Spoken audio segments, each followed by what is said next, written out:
Welcome to the Buddhist Boot Camp podcast.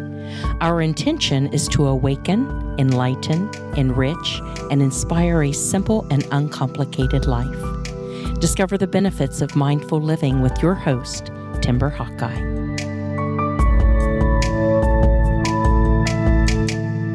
In celebration of Pride Month, I am frequently asked, what is the Buddhist view on homosexuality? And when I recently shared my answer with a post on Facebook that I even tried to promote in order to reach more people who seek shelter from judgment and condemnation, Facebook rejected my promotion, claiming it can be construed as an attempt to interfere with the way people vote.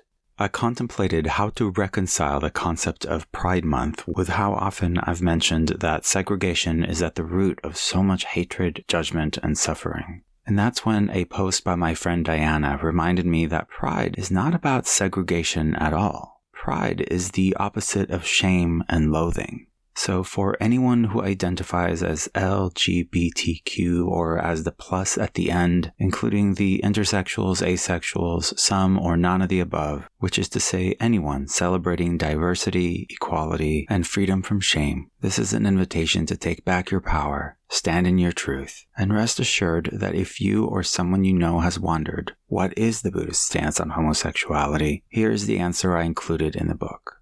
Buddhism has a precept about not engaging in sexual relations without love and a long-term commitment. It does not have a different teaching regarding homosexuality than it does on heterosexuality. When a sexual act is an expression of love, loyalty, honesty, warmth, and respect, then it doesn't break the third precept, whether the couple is of the same gender or not. The third Buddhist precept is about cultivating responsibility and learning ways to protect the safety and integrity of individuals, couples, families, and society. It invites everyone to do everything in their power to protect children from sexual abuse and to prevent couples and families from being broken by sexual misconduct.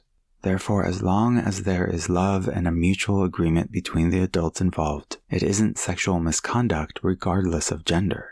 Unfortunately, some people and religions, or even certain Buddhist sects, would argue this point, but I don't think the Buddha would.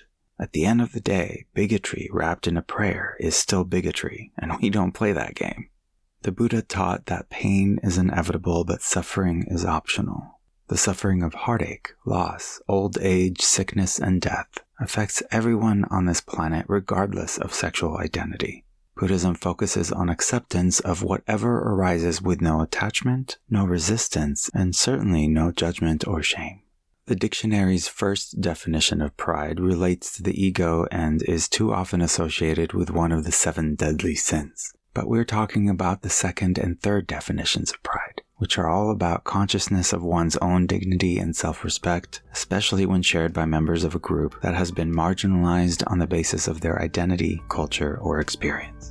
Facebook may have rejected my attempt to promote this message, but you can still spread it by sharing it with others through YouTube or the podcast platform of your choice.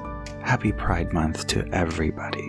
Non-Judgment Day is near, but your participation is required. Namaste. Timber Hawkeye is the best-selling author of Faithfully Religionless and Buddhist Boot Camp.